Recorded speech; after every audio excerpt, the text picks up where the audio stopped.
Good morning everyone. आज का हमारा लेक्चर है न्यू टॉपिक के ऊपर। इसके पहले हमने income from other sources, income from house property, income from salary, residence and scope of total income and introduction about the direct taxation, इसके बारे में हमने डिटेल्ड इंफॉर्मेशन में देखा। अभी आज का जो हमारा टॉपिक है वो fourth head of income, that is what profit और गेन फ्रॉम बिजनेस और profession. Okay, fourth heads of income, profit और गेन फ्रॉम बिजनेस और प्रोफेशन हमारा ये टॉपिक है। अब इस टॉपिक में क्या हमें प्रॉफिट या गेन होगा कहां से? बिजनेस या प्रोफेशन। व्हाट इज बिजनेस और profession? Okay, as per the section 2 subsection 11 कि इन्होंने बताया कि बिजनेस मीन्स क्या है। Business means any activity of trade, commerce और रिलेटेड टू ईच अदर। ऐसी कोई भी एक्टिविटी जिसमें कॉमर्स की एक्टिविटी है। What is commerce? Buying and selling of goods और सर्विसेज फॉर मनीज और मनीज वर्थ, ये बिजनेस का है। Commerce is related with what exchange of goods और services, that is the distribution of goods और services, इससे related है। ये ट्रेड है, कोई भी ट्रेड बाइंग एंड सेलिंग की एक्टिविटी हो रही है, वहां गुड्स एक्सचेंज हो रहे for the what consideration, is called as business. What is business? Business means buying and selling of goods or services for money or money's worth is called as business. What is profession? Profession is a qualitative knowledge which is gained from the schooling or from the university or through any courses which is carried out to earn income. That is the profession. For example, teacher, lawyer, doctor, they are the specialists in particular kind of work. That is a profession. They are not giving any goods. They are not doing the business. They are in profession where they are performing, sharing their knowledge, okay, in terms of explanations, advice, help, and they are charging fees for that. If we are doing the business, we are getting the what? Profit. There is a sale. And if we are doing the profession, we are charging the fees.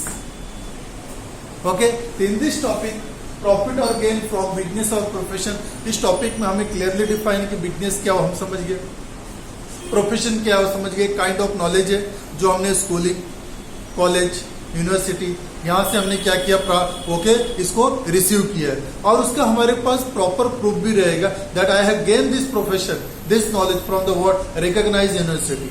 और university आपका schooling जो है वो recognise होना चाहिए government के द्वारा। आप कहीं से भी कोई भी सर्टिफिकेशन लेके आप बताओ कि मैं प्रोफेशनल अलाउड नहीं as per the our education act. अब हम बात करते हैं कि इस केस में है क्या एक्चुअली। Just a minute.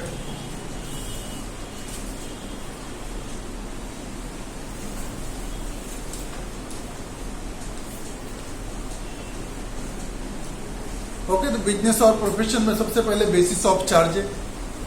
हमारे यहाँ पे बिजनेस और प्रोफेशन आपके सिलेबस में सेक्शन 28 से लेकर सेक्शन 43 बी तक कवर होता है। अब इसमें है क्या?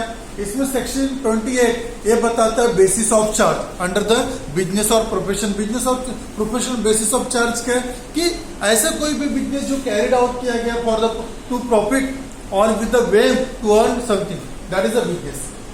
मतलब आप कोई ऐसी एक्टिविटी परफॉर्म कर रहे हैं जिसमें आप गेन देख रहे हो, प्रॉफिट देख रहे हो, उसे हम लोग बिजनेस बोलते हैं। और आपने एक्वायर नॉलेज किया, आप लोगों को रेंडर करो, उसके बदले कोई कंसीडरेशन ले रहे, दैट इज योर प्रोफेशन। ये चीज दी गई basis of charge. Basis of charge में और भी हमारे पास है कि हमारा इनकम क्या है, इनकम फ्रॉम एनी ट्रेड और सर्विस रेंडर्ड बाय प्रोफेशनल्स। हमारे पास जो एक्सपोर्ट प्रॉफिट्स होते हैं, एक्सपोर्ट लाइसेंस जो हम लोग सेल करते हैं, renting of our plots, okay, use of the building for the business purpose,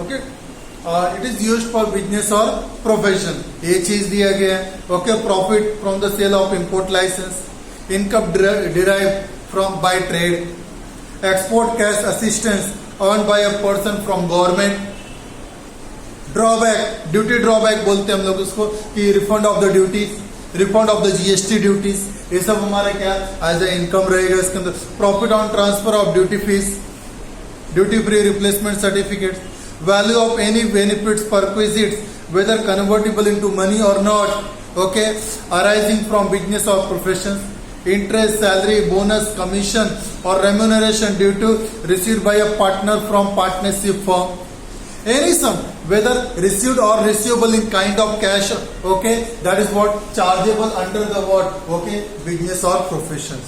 कुछ भी हो सकता है, any sum received from the key man insurance policy, ये भी एक टाइप का इनकम बिजनेस के लिए, ये सब है। उसके बाद हमारा प्रॉफिट और business carried on by assessee in okay assessment year, previous year. अगर प्रीवियस ईयर में किसी भी पर्सन ने कोई भी बिजनेस कैरिड आउट किया है, उसे हम लोग क्या बोलेंगे, ओके, उसे under the head okay profit और गेन फ्रॉम बिजनेस और profession under the income tax act में कंसीडर किया जाएगा एज पर द रूल्स। उसके बाद हमारे पास दिया गया what is business. Business include any trade, commerce, manufacture और एडवेंचर और concern in the nature of trade, commerce और मैन्युफैक्चर। ट्रेड, कॉमर्स, मैन्युफैक्चर है उससे रिलेटेड कोई भी एक्टिविटीज की गई है, ओके, हम उसे क्या बोलेंगे, बिजनेस बोलेंगे। प्रोफेशन क्या है, okay, profession is what, okay, any kind of knowledge gain from the what through the schooling or from the university, recognized university, and having the particular certification of that, and rendering that professional knowledge to the person and charging the fees for that. Trade, commerce, manufacture, adventure हो सकता है। Profession भी हम अच्छे समझ गए हैं कि क्या है। Profits, what is profit? Profit is the excess income over the expenditure, okay, okay, हम लोग ऐसे बोल सकते हैं excess of income over expenditure, okay, in a previous year total business carried out, total income and total expenses sorry, in that total excess income over the total expenditure is called as profit. And what is loss? Excess of expenditure over income. In case of the profession there is a surplus or deficit, there surplus or deficit, वो चीज है। उसके बाद एक computation, उसके बाद हमारा section 29 है कंप्यूटेशन ऑफ बिजनेस इनकम। हमें बिजनेस का इनकम कंप्यूट करना है, ओके। इसको कंप्यूट करने के लिए सबसे पहले हमें क्या, ऐसे इनकम को कंसीडर करना पड़ेगा the expense incomes are allowed as a income under the head, okay, profit और गेन फ्रॉम बिजनेस और profession. The expenses which are sorry the income which are disallowed, we have to ignore them. Because many incomes are related to other heads of income, like salary, house property, other sources, or from the capital gain or losses. Here in this business, capital assets are utilized. Capital assets are utilized, but there is on a sale, on the sale of that capital asset, there are arising of the what short-term capital loss or capital gain. That will fall under the head income from the what capital asset, okay, capital gain और capital losses, वो हमें consider करना है। कैसा नहीं कि अगर हमको जो क्वेश्चन देगा तो केवल बिजनेस एंड प्रोफेशन, हमें कैलकुलेट करने के लिए ऐसा बोल सकता है कि फाइंड आउट द प्रॉफिट और गेन फ्रॉम बिजनेस और profession from the following, okay, information of mister x, mister so for the previous year 2020 ऐसा कुछ भी बोल सकता है। लेकिन हमें क्या याद रखना है कि हमें इन चीजों को परफेक्टली समझना है कि क्वेश्चन में जो दिया गया है दैट इज ऑल एक्सपेंसेस और all incomes are not related to business, that may be related to some other kinds of okay heads of income. So we have to bifurcate perfectly on the basis of the sections and their utilisation, okay. इसमें question कैसे आएंगे इसके ऊपर हम थोड़ा आगे discuss करते हैं। पहले कुछ सेक्शंस के बारे में जान लेते हैं कि क्या क्या दिया गया। सेक्शन 29 क्या बोल रहा है, बिजनेस इनकम्स के बारे में। बिजनेस इनकम्स क्या है कि हमें यहाँ पे याद रखना है कि कौन कौन से इनकम अलाउड है और कौन कौन से इनकम डिसअलाउड है, कौन कौन से एक्सपेंडिचर अलाउड है, कौन कौन से एक्सपेंडिचर डिसअलाउड है, वो हमें परफेक्टली रखना है इसके अंदर, okay. Ignore exempt amount under section 29 क्या होता है, कंप्यूटेशन ऑफ बिजनेस इनकम को कैलकुलेट करने समय हमें कुछ चीजें इसमें एडजस्ट करनी पड़ी। जैसे इग्नोर एग्जेम्प्ट अमाउंट, जो अमाउंट एग्जेम्प्ट है अंडर सेक्शन ओके 29 के से लेके 28 से लेके सेक्शन 43B तक, वो अमाउंट को हम लोग इग्नोर कर देंगे। सेकेंड आ जाता है डिडक्ट अमाउंट एक्सप्रेसली अलाउड, जो एक्सपेंसेस अलाउड है आप उसे डिडक्ट कीजिए. Add amount okay expressly disallowed. ऐसा कोई इनकम जो क्या डिसअलाउड है, तो एक्सपेंसेस अलाउड करने की वजह से उस ईयर में हमारा प्रॉफिट क्या हो गया, कम हो गया, तो उसे आप वापस ऐड बैक कर दीजिए. हमारे पास क्वेश्चन कैसे देगा, ऑलरेडी फाइनल अकाउंट बना रहेगा, मतलब आपका प्रॉफिट एंड लॉस और बैलेंस शीट बन गया रहेगा. प्रॉफिट एंड लॉस स्टेटमेंट में क्या होता है कि हमें नेट प्रॉफिट नहीं तो नेट लॉस आता है. नेट प्रॉफिट नेट लॉस कैसे आता है, उस ईयर का एक्सपेंस और इनकम को प्लस माइनस करने के बाद जो भी एक्सेस रहेगा वो हमें डिनोट करता है. अगर इनकम एक्सेस है तो नेट प्रॉफिट आता है, अगर एक्सपेंसेस ज्यादा है तो वो नेट लॉस आता है. लेकिन हमारा प्रॉफिट जो टोटल प्रॉफिट है, टोटल इनकम है, टोटल प्रॉफिट में, तो उसमें से कुछ एक्सपेंस माइनस होते हैं. अच्छा सोचिए, अगर प्रीवियस ईयर में हमारे पास बहुत सारे एक्सपेंसेस माइनस हुए, डिडक्ट हुए, अब उसमें से कुछ इनकम क्या हो गया कि कुछ एक्सपेंसेस डिसअलाउड था. अगर कोई एक्सपेंस डिसअलाउड था तो भी हमने बिजनेस में लिया, तो as per income tax rule क्या बोलेंगे, आप इस एक्सपेंस को हटा दीजिए, डिडक्ट कर दीजिए. कहां से डिडक्ट करो, ओके इनकम से, एक्सपेंस की लिस्ट से. अगर हम एक्सपेंस की लिस्ट में से वो एक्सपेंस निकाल देंगे तो हमारा प्रॉफिट क्या होगा, अप होगा. तो हमें यहाँ पे वैसे ही करना है. क्वेश्चन सॉल्व करते समय हमें याद रखना है कि हमारा जो प्रॉफिट एंड लॉस स्टेटमेंट रहेगा, प्रॉफिट एंड लॉस स्टेटमेंट से क्या करना है, हमें वो एक्सपेंस माइनस कर देना है जो डिसअलाउड है. समझ में आ गया. लेकिन अभी हमारे प्रॉफिट एंड लॉस दिया रहेगा, यहाँ पे नेट प्रॉफिट ऑलरेडी आया रहेगा, वहां से एक्सपेंस अगर हमने माइनस किया तो प्रॉफिट भी क्या हो जाएगा, ऐड हो जाएगा, मतलब प्रॉफिट इंक्रीज हो. अगर कोई एक्सपेंसेस जो प्रीवियसली एज अ रिकॉर्डेड है हमारे प्रॉफिट एंड लॉस या इनकम स्टेटमेंट में, उसकी से हमारा प्रॉफिट क्या हो गया, डाउन. एक्सपेंस ज्यादा हो गया, अगर एक्सपेंसेस ज्यादा लिखा गया तो हमारा प्रॉफिट डाउन हो गया. अगर उस एक्सपेंसेस को निकाल दो तो प्रॉफिट क्या होता है आपको. तो जो एक्सपेंसेस ओके रिकॉर्डेड है बट डिसअलाउड, उसे आप क्या कर दीजिए, ऐड बैक कर दीजिए. और जो एक्सपेंसेस नहीं रिकॉर्डेड है तो आप उसे वापस ऐड बैक करिए एक्सपेंसेस को. अगर एक्सपेंस को वापस ऐड करेंगे तो हमारा प्रॉफिट डाउन होगा, तो उसे क्या कर देंगे, डिडक्ट कर देंगे. The expenses which are allowed deduct, which are disallowed add back. आगे any back amount expressly add back any amount expressly disallowed and deduct the ignore. उसके बाद exempt हमें डबल टैक्सेशन से बचना है. जो इंटरेस्ट, सैलरी या फिर कोई एक्सपेंसेस, चाहे वो office and administration expenses, selling and distribution finance, जो हमें डिसअलाउड लगता है उसे हम लोग ऐड बैक वापस कर देंगे प्रॉफिट में, जिससे हमारा प्रॉफिट क्या हो जाएगा, प्रीवियस ईयर का इंक्रीज हो जाएगा. अब बात करते हैं सेक्शन 30 to 32 एंड 36 एंड 37 का. सेक्शन 30 किसके बारे में डील करता है, रेंट, रिपेयर्स एंड टैक्सेस के बारे में. रेंट, रिपेयर्स एंड टैक्सेस ये कौन डील करता है, अंडर हमारे हेड है प्रॉफिट और गेन फ्रॉम बिजनेस और प्रोफेशन. इसके अंडर हमारे पास सेक्शन क्या है, 30. सेक्शन 30 किससे डील करता है, रेंट, रिपेयर्स एंड टैक्सेस के बारे में. Rent and repairs and taxes के बारे में क्या बोलते हैं, इसे बिजनेस और प्रोफेशन में हम देखते हैं. सम सॉल्व करते समय ये सब आएंगे. जो एज अ अलाउड एक्सपेंडिचर हम उसे हल करेंगे.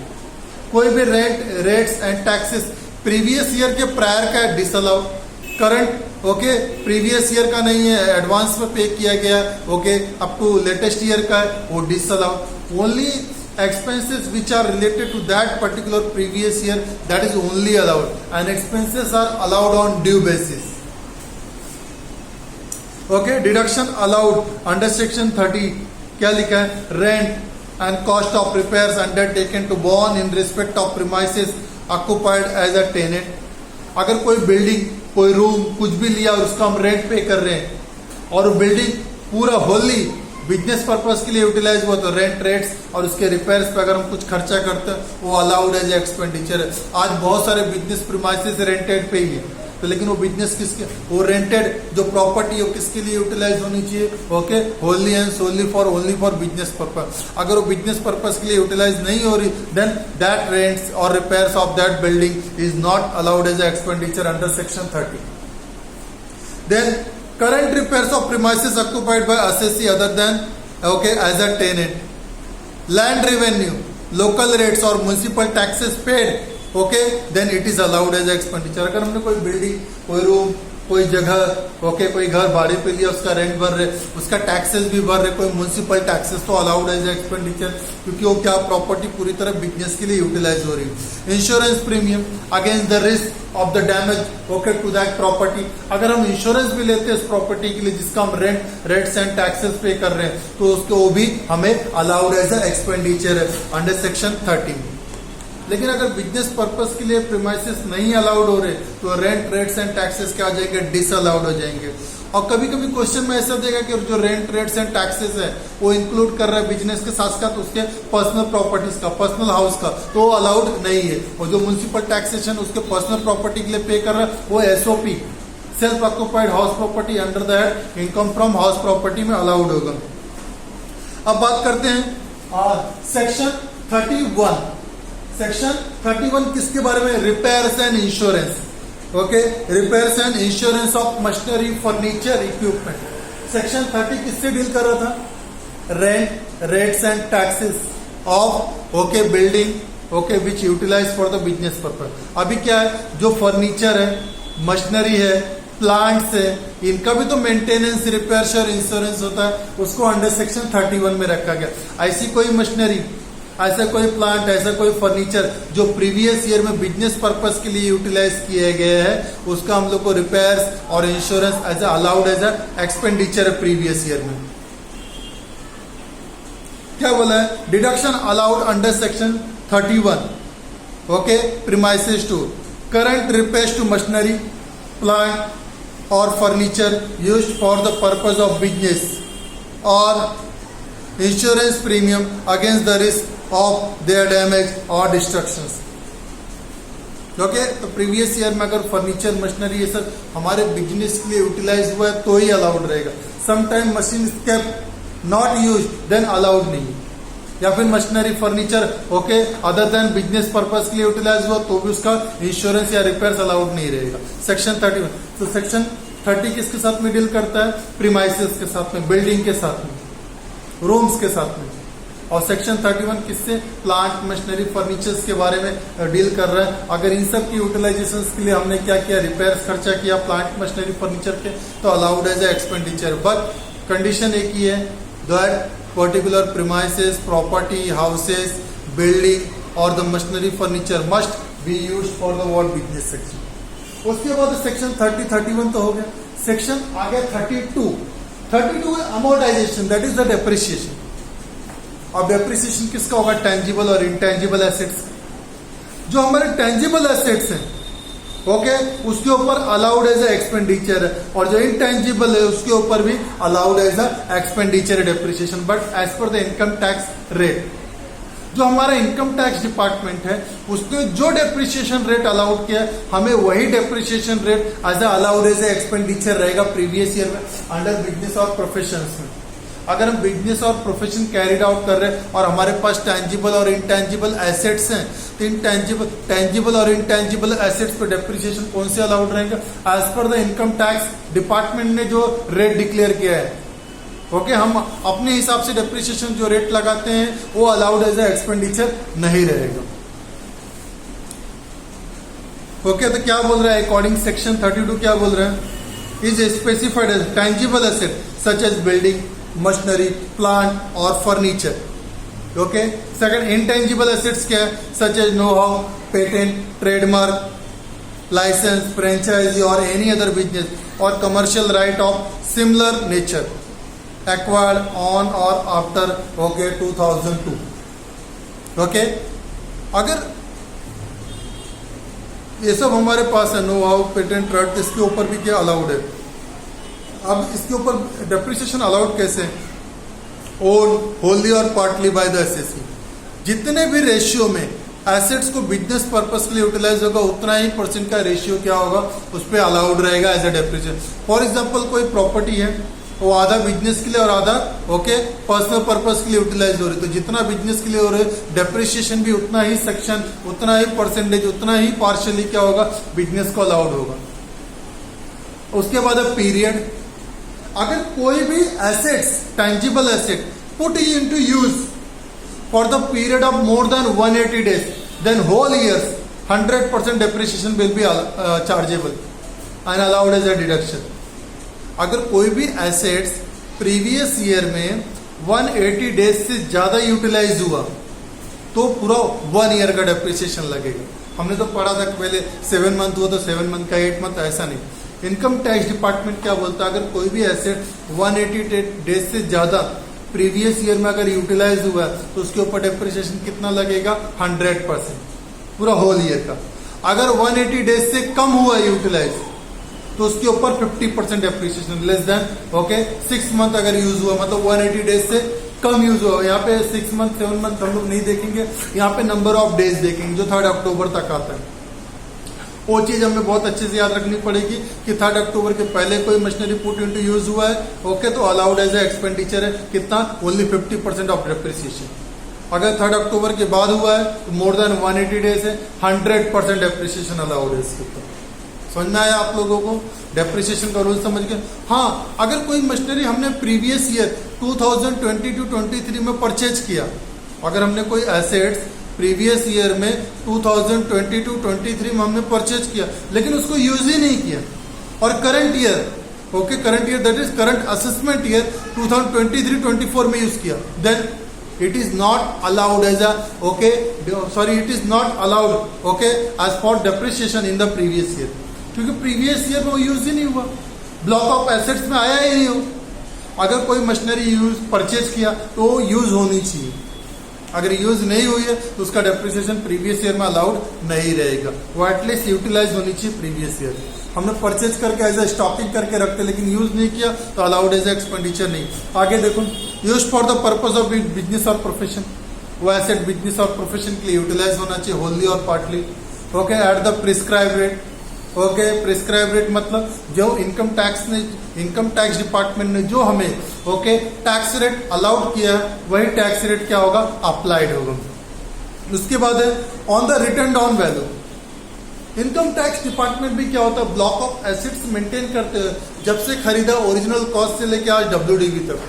तो इसमें क्या होता है, as per the income tax department के अलावा क्या बोलता है कि तो हमारा डेप्रिसिएशन हमेशा WDV रिटर्न डाउन वैल्यू पे ही लगेगा। जो हमारा WDV बुक वैल्यू रहेगा लेटेस्ट डेट पे वही लगेगा, ना कि original cost. The block of assets depreciation is rates are applicable to the blocks of asset. What is block of asset? Block of asset क्या होता है कि ब्लॉक ऑफ एसेट होता है particular kinds of asset which having the same nature, वो they are group into block of assets. Block of asset में क्या होता है, ग्रुपिंग होता है एसेट्स का, जैसे मशीनरी हो गया, प्लांट हो गए, इक्विपमेंट्स हो गए, ये सब एक कैटेगरीज के, इनको एक कैटेगरीज में डाल दिया, they are the machineries. Machineries जो बोलेंगे तो कल प्लांट एंड मशीनरी नहीं आएगा, उसको इक्विपमेंट्स भी आ जाते हैं, मोटर कार्स भी उसी कैटेगरीज में कहीं ना कहीं कवर्ड हो जाते हैं, तो इसको बोलते हैं ब्लॉक ऑफ एसेट। फर्नीचर्स देखेंगे तो बहुत सारे फर्नीचर्स के टाइप, लेकिन सबका नेचर एक ही है, they are the what, furniture category. सारे furniture, all types of furniture grouped into one, उसको बोलते हैं ब्लॉक ऑफ एसेट्स। ऐसा है कि हमारे पास 4 मशीनरी है, 3 अलग है और 1 अलग है, तो 3 मशीनरी हमने बेच दिया, लेकिन तीनों का जो बेचने का कॉस्ट था वो 4 के बराबर था, माइनस हो गया, हमारा वैल्यू 0 आ गया। तो हम लोग कभी भी डेप्रिसिएशन ब्लॉक ऑफ एसेट से, और जो सेल होगा वो भी ब्लॉक ऑफ एसेट से माइनस करते हैं, तो हमें कैपिटल लॉस या कैपिटल गेन अराइज होता है। तो डेप्रिसिएशन समझ गए सब लोग? Depreciation can be claim in respect of the tangible and intangible asset. Tangible assets क्या क्या है, बिल्डिंग, मशीनरी, प्लांट, फर्नीचर, और इनटेंजिबल एसेट्स हमारे पास क्या, know how. Know how is the knowledge to perform a particular job, patent, copyright, trademark, licence और franchise. अब इसमें डेप्रिसिएशन अलाउड होने के लिए कुछ कंडीशंस है।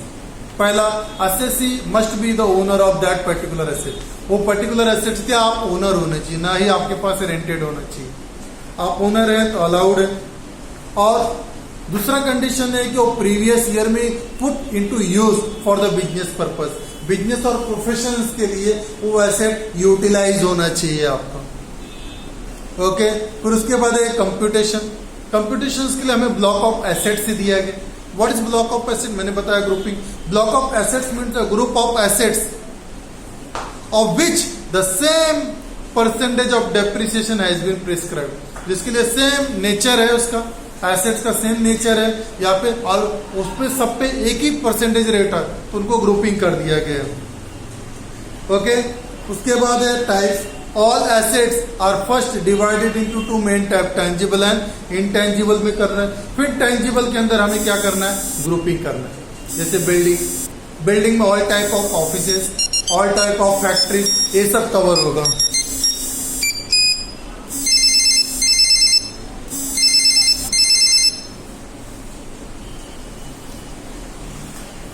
ओके, सेक्शन 32 में हम डेप्रिसिएशन देख रहे हैं, ब्लॉक ऑफ एसेट्स तक पहुंचे। अब ब्लॉक ऑफ एसेट्स क्या है, okay, all assets okay falling under the same percentage of the depreciation और हैविंग द सेम नेचर, ये सब एक ही में ग्रुप होंगे।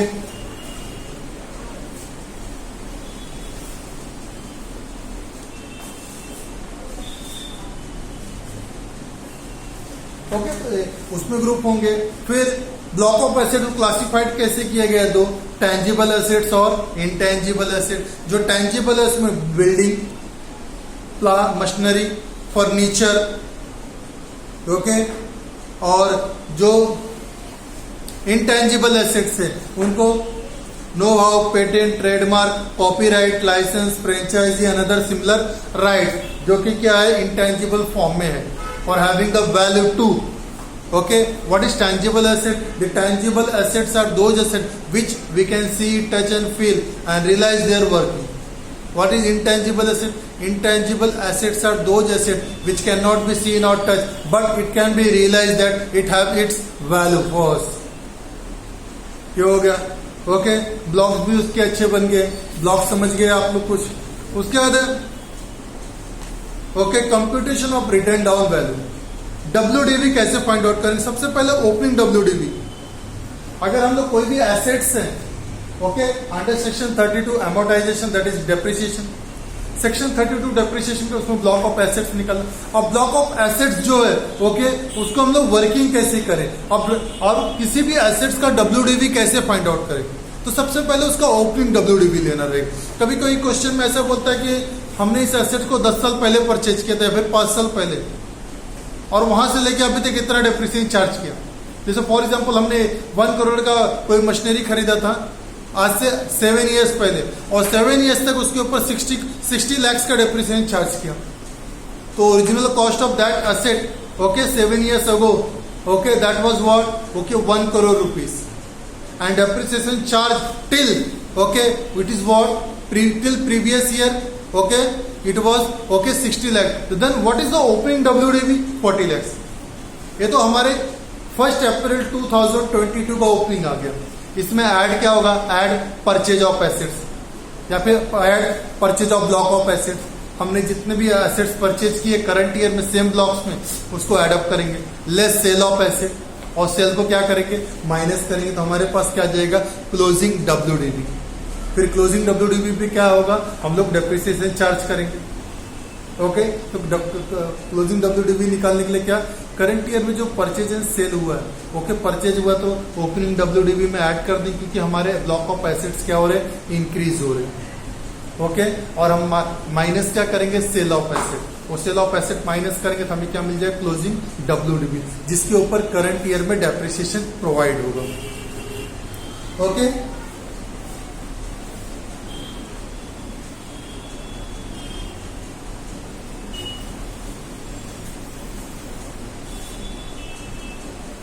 ओके, अब इसमें कुछ स्पेशल केसेस दे रहा है जो मैंने बताया, special cases for depreciation. Okay, 180 days, okay, if any assets put into use okay less than 180 days, then the depreciation rate will be what, 50% okay of the total actual rate. Okay, जैसे for example machinery है, उसके ऊपर कितना है, as per the income tax department okay 25%। For example बता रहा, अगर उसके ऊपर 25% डेप्रिसिएशन है तो वो तो पूरे ईयर के लिए, लेकिन कोई मशीनरी जिसको हमने केवल 4 मंथ यूज किया तो उसके ऊपर केवल 12.5% डेप्रिसिएशन चार्ज होगा फॉर द 6 मंथ। अगर 180 डेज से ज्यादा, सपोज कोई मशीनरी हमने केवल 195 डेज के लिए प्रीवियस ईयर में यूज किया, तो उसके ऊपर पूरा ओके पूरे मंथ का डेप्रिसिएशन चार्ज होगा।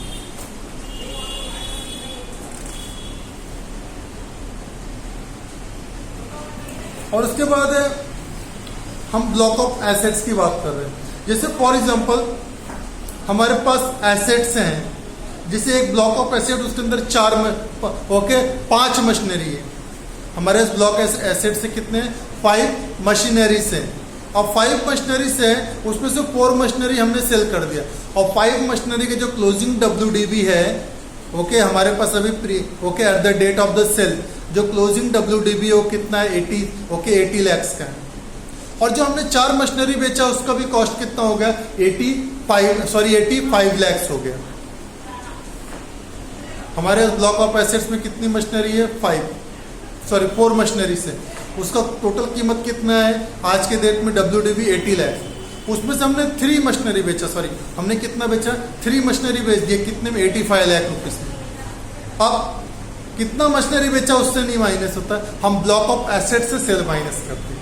तो जो हमारा ब्लॉक ऑफ एसेट 4 मशीनरी का था 80 lakh less 3 assets of block of asset sold कितना 85, तो आंसर क्या आ गया -5 लाख। अभी एक मशीनरी तो बची है उसके अंदर, फिर भी -5 लाख आ गए, तो -5 लाख क्या हमारा गेन है। मशीनरी कितने का था 80 lakhs का, हमने बेचा कितने में 85 lakhs में, तो हमारा क्या हो जाएगा यहाँ पे लॉन्ग टर्म कैपिटल गेन। ये हमारा जो कैपिटल एसेट्स है मशीनरी, इसको हमने सेल किया, सेल करने का हमें क्या हो गया प्रॉफिट 5 लाख का, तो उसे बिजनेस का प्रॉफिट नहीं बोला जाएगा, profit on sale of asset. Okay, किसी एसेट को बेचना या सेल करके प्रॉफिट या लॉस कमाना बिजनेस एक्टिविटी नहीं है, इसलिए वो एक क्या डिसअलाउड यहाँ से। तो जो कैपिटल गेन हुआ कहाँ चला जाएगा, हमारा नेक्स्ट हेड्स ऑफ इनकम रहेगा कैपिटल गेन और कैपिटल लॉसेस। उस टॉपिक में इनकम फ्रॉम कैपिटल गेन और कैपिटल लॉसेस में चला जाएगा हमारे, तो वहां पे लॉन्ग टर्म कैपिटल। अब उसका दूसरा जाते हैं, हमारे पास ब्लॉक ऑफ एसेट्स क्या है टोटल 80 lakhs का, 4 मशीनरी है, चारों मशीनरी हमने बेच दिया कितने में 60,000। अब WDV कितना था 80,000, हमने लेस कितना किया 40। अब हमारे पास तो ब्लॉक ऑफ एसेट क्या हो गए, नील हो गए, 0।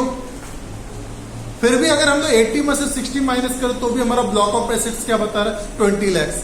लेकिन एसेट कहाँ है, ब्लॉक ऑफ एसेट तो एम्प्टी हो चुका है, नील हो चुका है, और अमाउंट क्या बचा है पॉजिटिव, इसे बोलेंगे लॉन्ग टर्म कैपिटल लॉस। ये हमारा क्या है कैपिटल लॉस है। हमारा ब्लॉक ऑफ एसेट नील हो गया और बचा 20 लाख, मतलब 80 lakhs का एसेट हमने 60 लाख में बेच दिया, तो 20 लाख का क्या होगा लॉस, इसे बोलेंगे लॉन्ग टर्म कैपिटल लॉस। ये चीज याद रखना आप लोग। अगर ब्लॉक ऑफ एसेट्स हमारा नील हो गया या फिर निगेटिव चला गया तो उसके ऊपर कोई डेप्रिसिएशन चार्ज नहीं होगा एट द ईयर एंड, ये भी याद रखना। अगर निगेटिव गया तो लॉन्ग टर्म कैपिटल गेन है, अगर पॉजिटिव रह गया और ब्लॉक ऑफ एसेट नील हो चुका है तो हमारा क्या है लॉन्ग टर्म कैपिटल लॉस।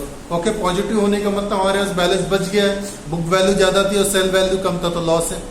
अगर माइनस में निगेटिव में आ गया, ब्लॉक ऑफ एसेट नील हो चुके तो कोई डेप्रिसिएशन चार्ज नहीं होगा।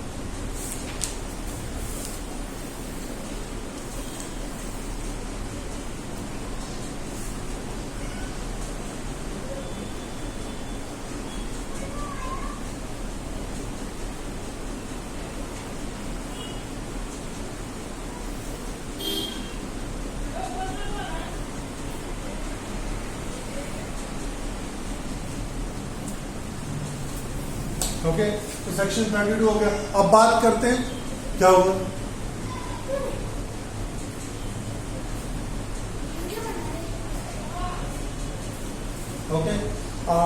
हम बात करते हैं सेक्शन 35 के बारे में। हमारा सेक्शन 35 जो है वो expenditure on scientific research. Section 35 under the heads of income profit और गेन फ्रॉम बिजनेस और preparation deals with the word expenditure on scientific research। अब एक्सपेंडिचर ऑन साइंटिफिक रिसर्च जो है ना अलग अलग बेस में किए जाते हैं। जहाँ पे नेशनल लेबोरेटरी से रिलेटेड रहेगा, एटॉमिक्स से रिलेटेड रहेगा। इस केस में क्या होता है, जब हम लोग कोई भी साइंटिफिक एक्टिविटी या फिर साइंटिफिक रिसर्च कंडक्ट करते हैं, इसमें क्या होता है न्यू फॉर्मूला कोई डेवलप होता है, कोई एक नया इनोवेशन, एक नया इन्वेंशन रेडी होता है जो देश को कंट्रीब्यूट करता है फॉर द इकोनॉमिक डेवलपमेंट या फिर नेशनल कंट्रीब्यूशन में देते हैं नेशनल इनकम के लिए। अगर इस तरह का कुछ होता है तो वो एक्सपेंडिचर, जितना आप एक्सपेंडिचर नहीं कर रहे उससे ज्यादा ऐसा अलाउड एज एक्सपेंडिचर रहता है। जैसे फॉर एग्जाम्पल इसमें ऐसा दिया गया कि रिसर्च है, research association for scientific research, expenditure made for the what scientific research association for scientific research, तो अगर हमने 100 रुपीज खर्चा किया तो 100% उसका एक्सपेंडिचर अलाउड है। अगर हम साइंटिफिक रिसर्च पे खर्चा कर रहे हैं, एसोसिएशन से रिलेटेड है, वो 100% एज अ अलाउड एक्सपेंडिचर है। दूसरा है कंपनी फॉर साइंटिफिक रिसर्च।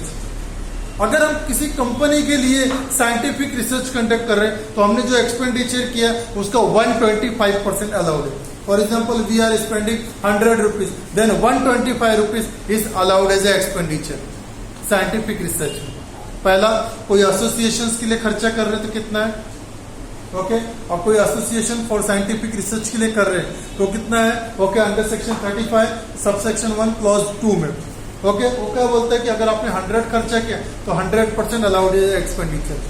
अगर आपने कोई कंपनी है साइंटिफिक रिसर्च के लिए अगर खर्चा कर रहे हो, कंपनी साइंटिफिक रिसर्च के लिए खर्चा कर रहे हो, हम किसी कंपनी के लिए कर रहे हैं, कंपनी फॉर साइंटिफिक रिसर्च, तो 125% अलाउड एज एक्सपेंडिचर है।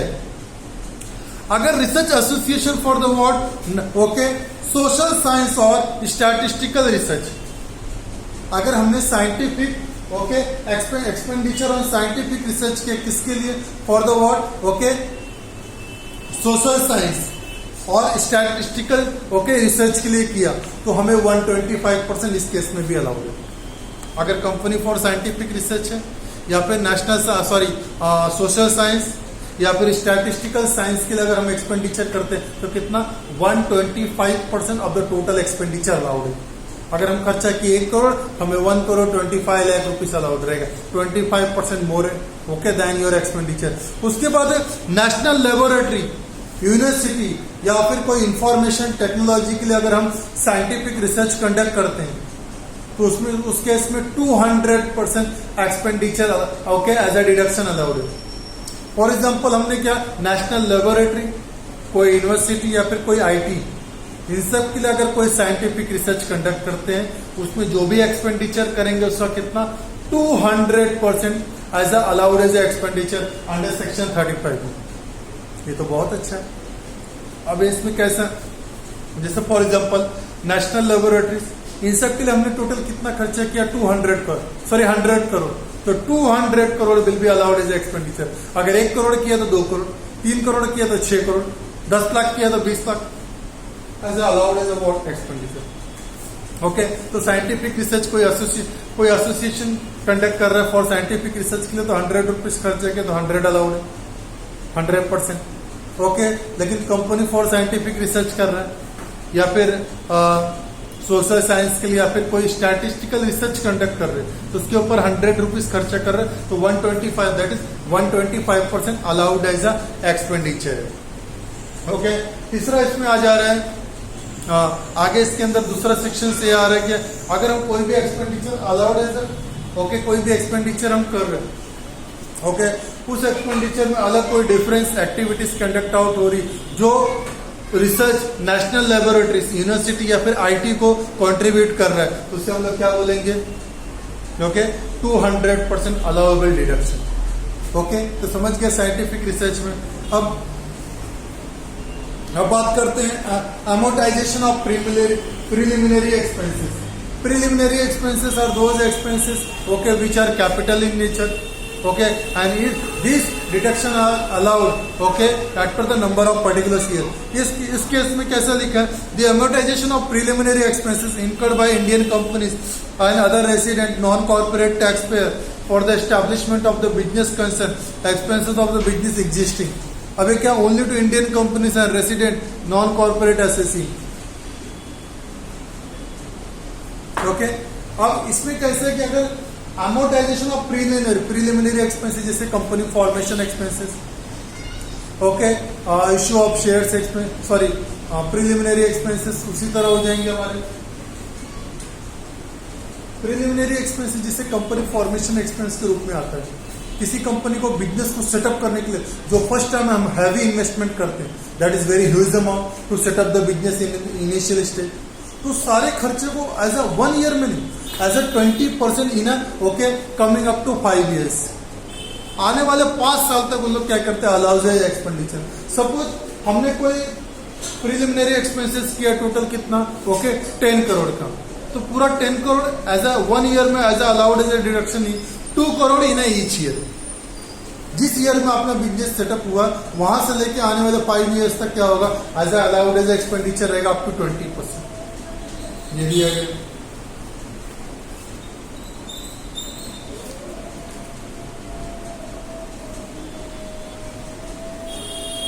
ओके और इसमें प्रिलिमिनरी एक्सपेंसेस में जैसे कैसे कोई प्रोजेक्ट रिपोर्ट बना है, कोई प्रोजेक्ट रिपोर्ट किसी बिजनेस से रिलेटेड है, कोई मार्केट सर्वे कंडक्ट कर रहे हैं, किसी बिजनेस को सेटअप करने के लिए हम पूरा टेक्निकल डेटा को रेडी कर रहे हैं, तो उसके लिए क्या होता है, कोई लीगल चार्जेस पे कर रहे हैं, कोई प्रोफेशनल्स को हायर किया है पूरी एक्टिविटी पूरे बिजनेस को सेटअप करने के लिए, कोई सर्टिफिकेशन ऑब्टेन करने के लिए हमने क्या किया, ओके पूरे एक्टिविटीज को कंडक्ट किया, उसमें खर्चे बहुत सारे data, documentation, preparation, market conditions, इन सबको निकालने के लिए जितने भी हम खर्चा करते हैं सब प्रिलिमिनरी एक्सपेंसेस। क्योंकि इनिशियल स्टेज में जब आपका बिजनेस ही पूरा लो रहता है, अगर फर्स्ट ईयर में इतना पूरा एक्सपेंसेस अगर हमने डाल दिया, अलाउड भी कर दिया, फर्स्ट ईयर आपको बहुत बड़ा लॉस दिखता है इसके लिए।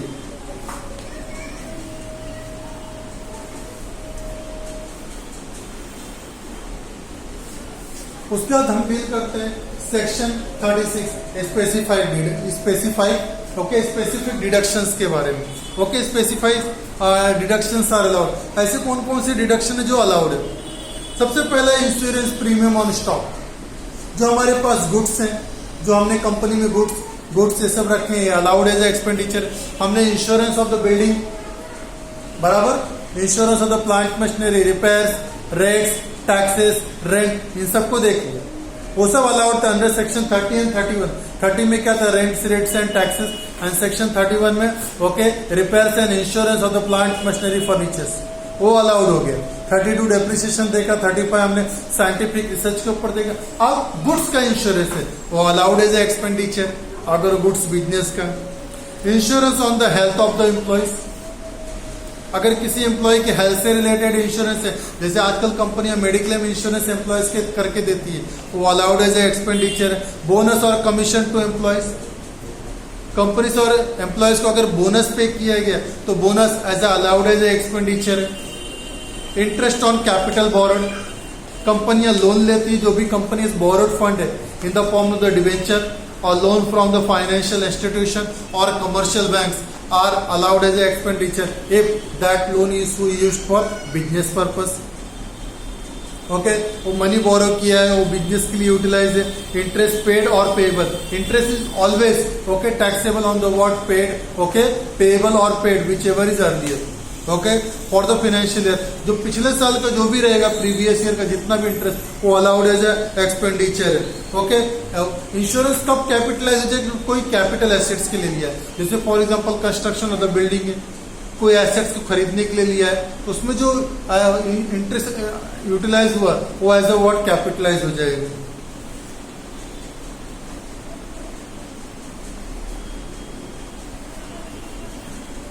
उसके बाद है discount on zero coupon bond.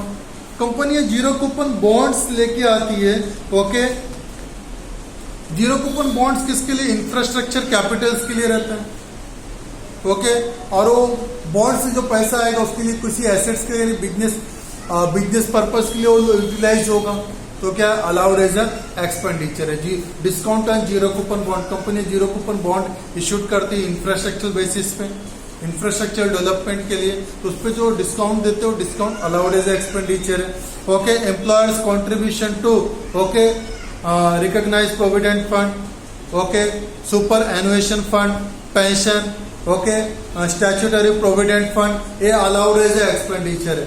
अगर एम्प्लॉयज के लिए अगर कोई कंट्रीब्यूशन कर रहा है स्टैट्यूटरी फंड से, ओके तो अलाउड एज एक्सपेंडिचर है अंडर सेक्शन 36 में। Contribution to the gratuity fund, employer gratuity fund में करते हैं, तो gratuity paid by employer to employee at the time of the retiring okay of an employee और during the continuation of the employment, तो in both the cases gratuity is allowed expenditure. Employer's contribution to provident fund in time, it is not the expenses actually, okay. Write off allowance for animals, okay. Bad debts written off, company में क्या होगा, bad debts return of होता है, जो bad debts है जिनको हमने right of कर दिया, okay if and we have to be clearly proved that that amount has been not received by us. That has been written off due to following the condition, and that condition must be fulfilled by an assessee in a previous year. Business को prove करना पड़ेगा वो पैसा सच में डूबा है, वो किसी रिजेक्शन के अगेंस्ट में है, या फिर कोई प्रॉब्लम्स हुआ है, या फिर कोई मिसअंडरस्टैंडिंग है, या फिर कोई रिजेक्शंस के अगेंस्ट में है, या फिर ये एसएससी ने हमको पे ही नहीं किया. As per the income tax 3 years, after 3 years, if any dues in respect of the receivable or payable, then we have to be write off it. Income tax department ये बोलता है. उसके तो बोनस उसके तो बैड डेट्स अलाउड है, हाँ, लेकिन reserve for bad debts is disallowed. We can not keep any losses in advance in income tax. Income tax से क्या बोलता है कि अगर आपका कोई भी एक्सपेंडिचर है तो आप अलाउड कर लो. कोई पैसा डूब गया, the irrecoverable from the amount from the debtors is called as bad debts, तो आप अलाउड है कि नहीं मिला, आपका डूब गया, it is proven. But in advance that is what RDD, reserve for doubtful date, कि हम ऐसा एज्यूम करते हैं कि भाई हमारा जो बैलेंस है, जैसे for example currently we have the 20 crore debtors, 20 crore rupees receivable from the debtor, and we are having the business from past so many every year 2% of the what become bad debts. तो अभी जो 2 करोड़ इसका 2% अगर हम लोग ले लेंगे तो बैड डेट्स तो 40 लाख हो जाएगा. तो क्या अलाउड एज एक्सपेंडिचर होगा कि नहीं होगा?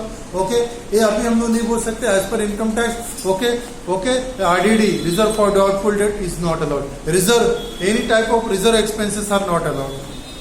Family planning expenditure, if family employer is making expenditure on the family planning of an employee, then it is allowed as expenditure. Banking cash transactions tax are allowed. Banking, there are so many bank charges are allowed as expenditure. If there are taxes on it, then it is also allowed as expenditure. Expenses allowed, some specific cases, insurance premium, on cattle, some of the livestock, if there is a allowed as expenditure. In case of the cooperative,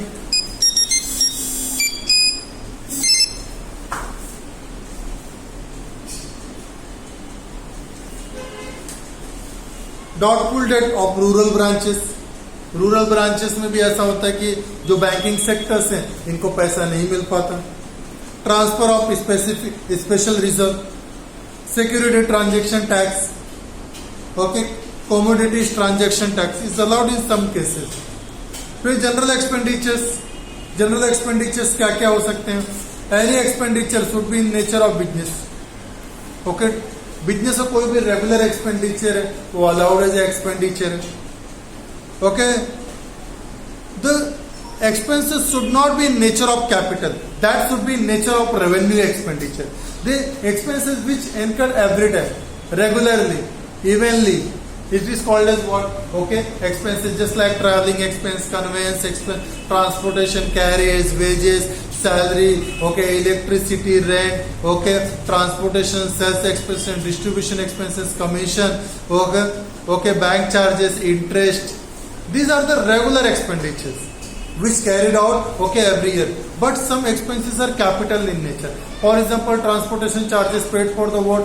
Purchasing, carrying machinery, furniture, that expenses are added to them. For example, installation of the machinery, erection of the machinery, that expenditure are added to. The expenditure made in connection with the fixed asset to carry out it in a running condition. किसी भी assets को running condition में first time लाने के लिए जो expenditure करते हैं उस समय क्या बोलते हैं? Capital expenditure. और वो एडेड, फर्नीचर खरीद के लाया, उसको फिटिंग्स करने में हमारा खर्चा गया, तो जितना भी हम लोग खर्चा फिटिंग्स करने में गया वो क्या हो जाएगा? उसमें ऐड हो जाएगा.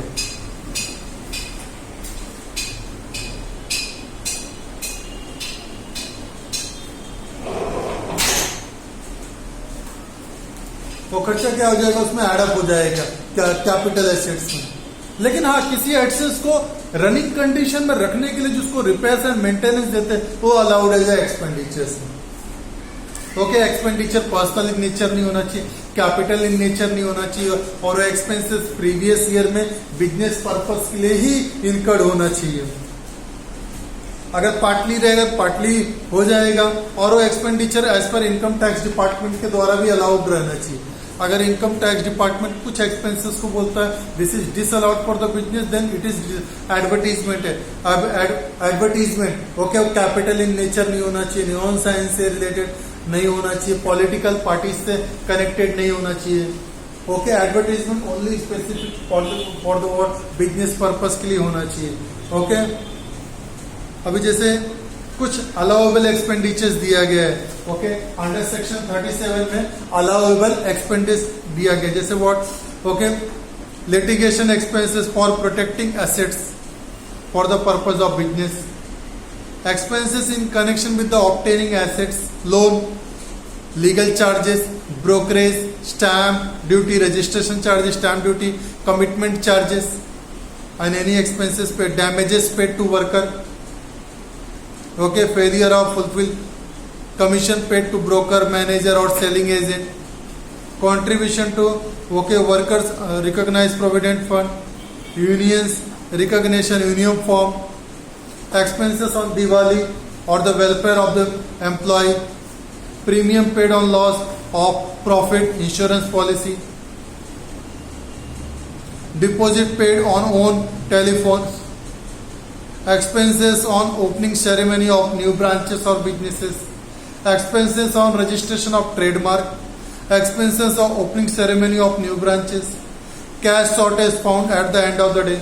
If there are any cash shortage found on the day, then it is allowed.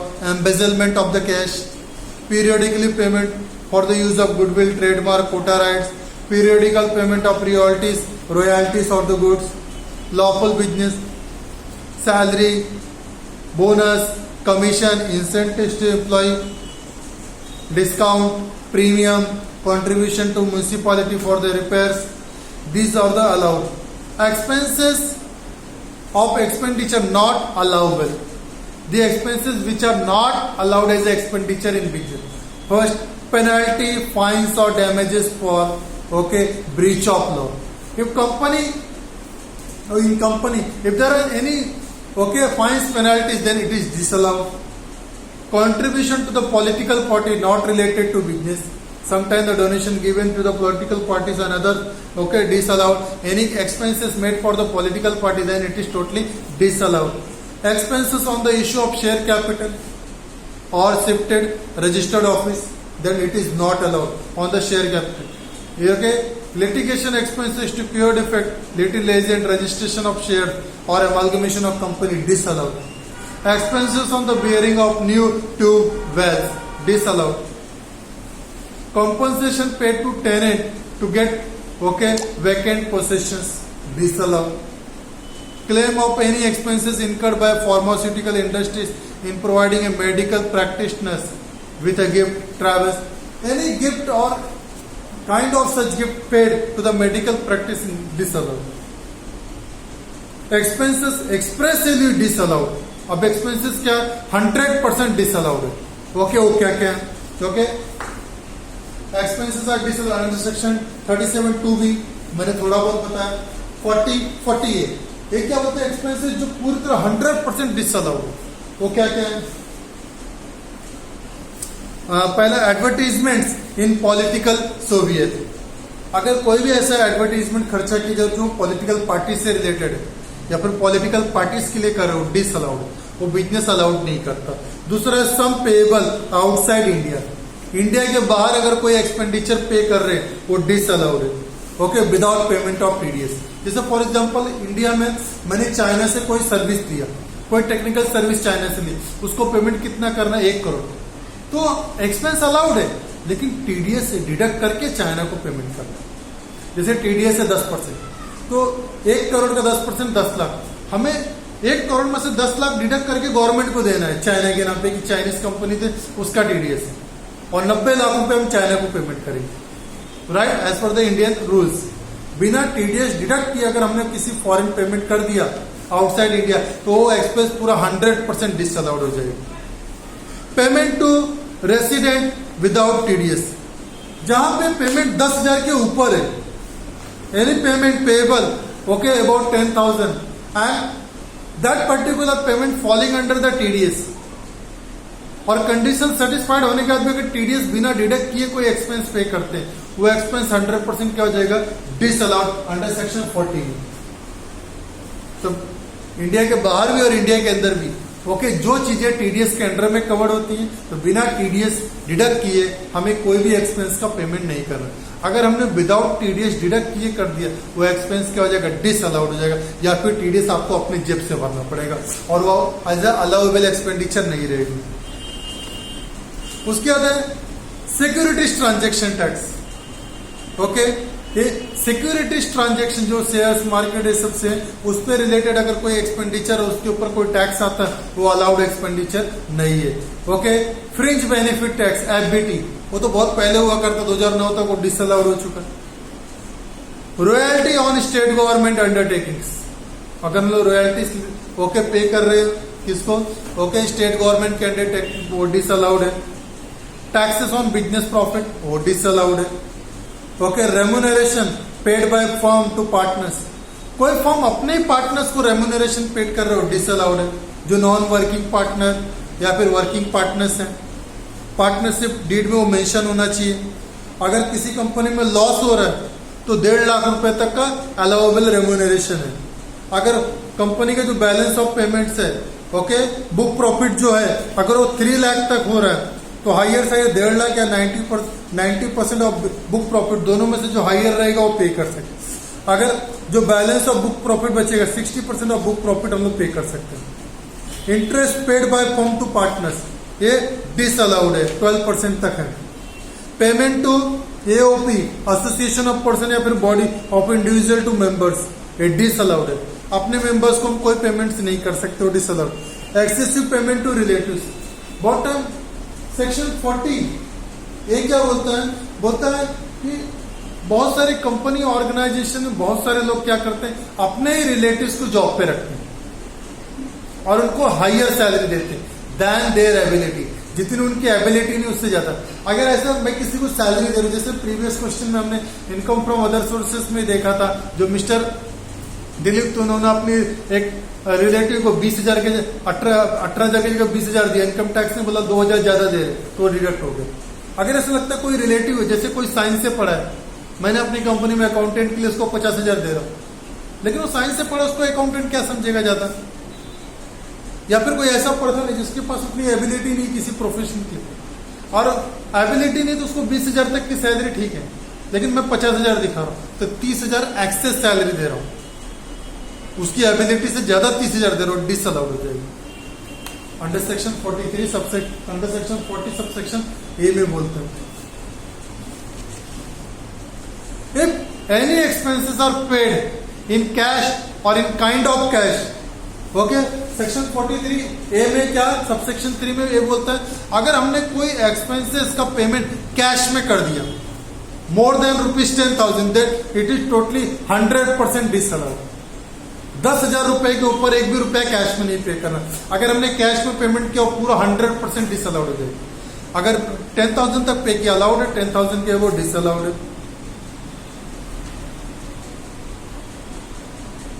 Contribution to non statutory fund, अगर हमने स्टैट्यूटरी फंड को छोड़ के एम्प्लॉय के नाम पे किसी और में कोई कंट्रीब्यूशन कर रहे हो, डिसअलाउड है। अनपेड स्टैट्यूटरी लायबिलिटी,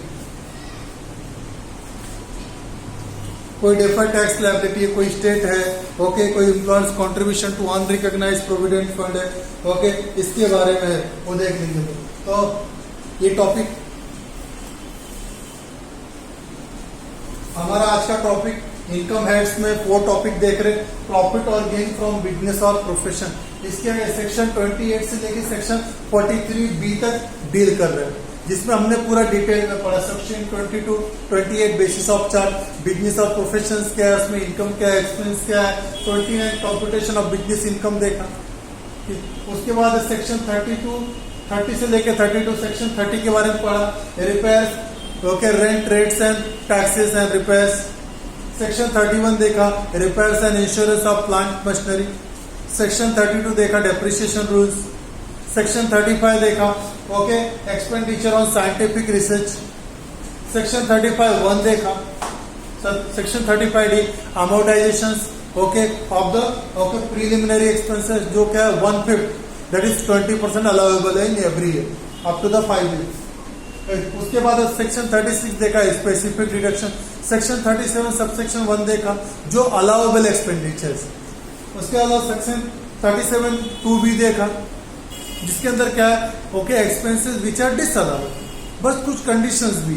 सेक्शन 40 देखा जो 100 एक्सप्रेसली डिसअलाउड है पूरी तरह। ओके तो सेक्शन 40A में भी वही बताया कि कौन से एक्सपेंस डिसअलाउड है परफेक्टली, ये हमने पूरा डिटेल्ड में देखा। ओके अब इसके ऊपर हम नेक्स्ट लेक्चर्स में ओके कुछ सम सॉल्व करेंगे कि क्वेश्चन किस तरह आते हैं और उसको सॉल्व कैसे करना है। इन कंडीशंस को परफेक्टली याद रखना है। कुछ क्वेश्चंस जब हम सेक्शंस कितना पढ़ ले, जब कुछ केसेस हैंडल करते हैं तो केसेस को क्या होता है सेक्शन के हिसाब से हमें एडजस्ट करना पड़ेगा।